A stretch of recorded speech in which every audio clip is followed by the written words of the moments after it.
만장하신 신사숙녀 여러분 안녕하십니까? 그 이름도 정다운 강호발이 올시다. 자, 오늘도 많이 더우시죠? 정말 고상이 많으십니다.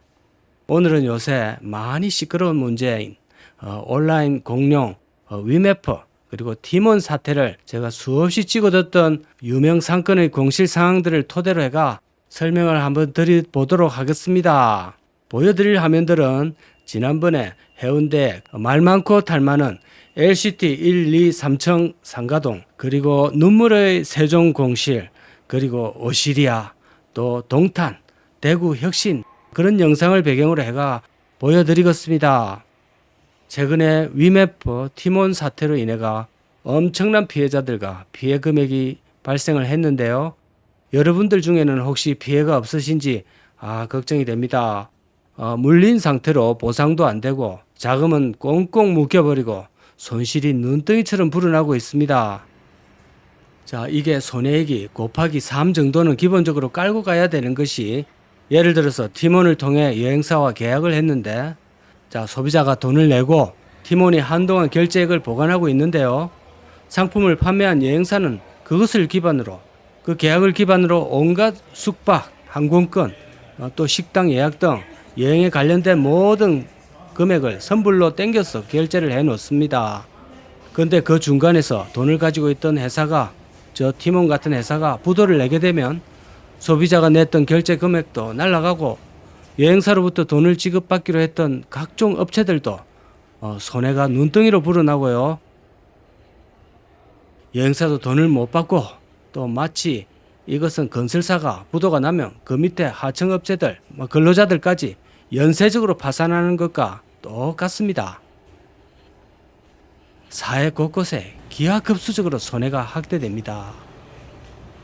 어떤 한 사람이 이번에 결제한 금액을 환불 못 받았다, 이것으로 끝나는 문제가 아니거든요. 과거에는 이 모든 것이 오프라인으로 이루어졌다 보니까 상관이 없었는데, 예전엔 우리가 어렵사리 해외여행을 한번 가려고 하면 일간지 신문 뒤편에 각종 여행사, 롯데관광, 한진관광, 하나투어 등등 온갖 업체들이 도배를 하다시피 하고 광고를 했는데요. 거기를 하루 종일 훑어보면서 여행지를 골라야 했습니다. 그래서 여행을 가려면 직접 전화를 하고 또 동네에 있는 여행사를 찾아가서 상담을 하고 그랬습니다. 그때는 또 모바일이 아니라 은행에 직접 가서 예약금을 지불하고 그런 식으로 이루어졌습니다. 그때는 여행사가 망해도 국소적으로 부도 처리가 되고 손해가 지금처럼 확대가 안 됐습니다. 최근에는 모든 온라인 플랫폼에서 여행뿐만 아니라 상품 구입, 서비스, 게임, 금융 모든 것이 한 곳에서 이루어지기 때문에 오프라인 대면 산업이 계속 죽어가고 있었는데 코로나 한방으로 그것이 급속하게 가속화됐습니다. 보통은 이 오프라인 산업의 감소의 그 혐의점을 인구 소멸에다가 잡고 있습니다. 인구 소멸 문제도 보통 문제는 아니지만 이것이 그 문제의 1순위는 아닌 것 같습니다. 바로 이커머스와 온라인 시장이 1등 주범으로 보입니다. 이것으로 인해가 개인 소상공인 또 재래시장들도 타격을 무척 많이 받았고요.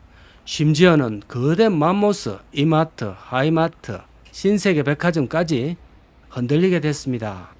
부산의 대형 마트들이 문을 닫는 현상도 이것 때문에 기인하지 않았나 생각이 됩니다.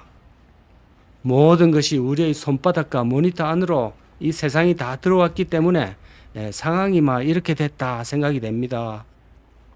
자, 이제 이런 이커머스가 또 어떤 문제들을 내포하고 있느냐 하면은, 그렇게 오프라인 상권들을 고사시킬 정도로 거대화됐다면, 그러면 그들이 막대한 영업이익을 벌어들이고 그 돈을 1년에도 수백조를 벌어들이고 재창조하고 경제를 활성화시키고 이렇게 해야 되는데, 그 파급력에 비하면 실제로 영업이익이 남는 게 별로 없답니다. 한국의 자영업자들이 다 쓰러져 가고 있고 또 먹거리조차 사라지고 있습니다.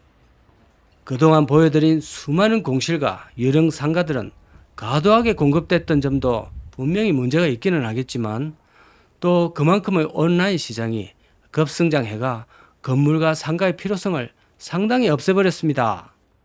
한국의 온라인이 얼마나 비대하게 커졌는가 하면은 지난 13년 만에, 그러니까 2011년부터 정확히 10배가 성장했습니다. 저도 사실은 이 현상에 조금은 반성을 하고 있습니다. 저도 참 누구보다도 이 온라인 시장을 많이 이용했는데요. 저한테는 이게 딱 입맛에 맞더라고요. 저 강호발은 지금도 옥션의 VIP 대접을 받고 있습니다. 전화만 하면 VIP라는 게 대단한 게 아니고 전담 마크맨이 대기 시간 없이 바로 상담을 해줍니다. 제가 얼마나 많이 샀으면 그렇겠습니까? 하지만 가격은 보통 1, 2만 원짜리 이하가 대부분입니다. 자, 제가 젊었을 때부터 G마켓 11번가, 또 옥션, 인터파크, 위메프, 롯데 신세계몰 등등 엄청 많았습니다. 이렇게 좁은 나라에 이토록 많은 이커머스가 있는 것도 한국이 전 세계에 유일할 뿐더러 국민들이 이토록 많이 이용하는 나라도 세계에서 거의 유일할 겁니다. IT 인터넷이 울릉도까지도 잘 터지는 데다가 이 좁은 국토에서 하루 만에 안 오는 게 없고 이 두 가지가 잘 결합이 되어 있다 보니까 이게 성장할 수밖에 없는 그런 구조일시다. 바로 옆 나라 일본만 해도 한국과 구조가 많이 비슷한데도 여전히 아날로그적인 면이 많이 남아있고 또 거리에도 사람도 많고 상권이 몰락한 이런 얘기는 상당히 좀 덜합니다.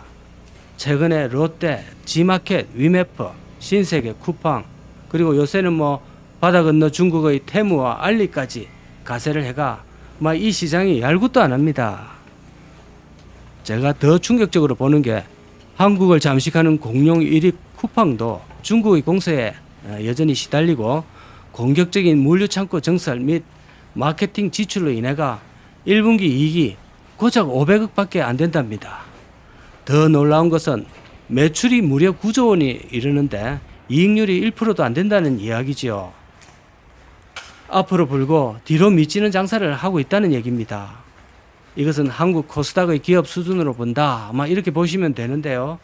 한국에서 성공한 네이버가 분기당 4, 5천억 정도 버는 거에 비해 보면 감이 오시지요. 사실 이 정도면 돈을 거의 못 번다 보시는 게 맞을 것 같습니다.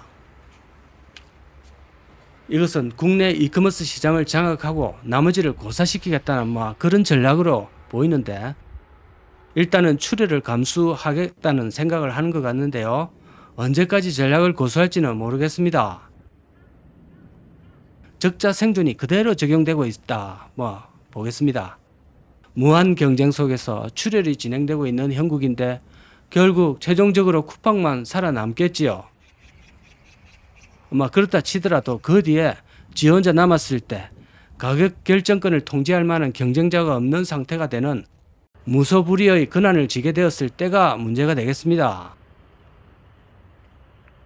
이커머스 및 플랫폼의 최대 문제는 오프라인 상권을 고사시키고 소비자들이 집에 누워서 버튼으로 배달을 시키고 또 주문하고 막상 도착하면 뜯어보지도 않고 장롱에 쌓여가는 그런 가소비를 부추기고, 또 무척 편리는 하지만 반대로 많은 사람들을 게으르고 피폐하게 또 만드는 그런 악순환도 있습니다.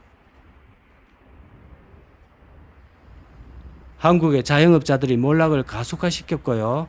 또 아디다스, 나이키 같은 의류업체들도 온라인 광고로 다 몰아넣고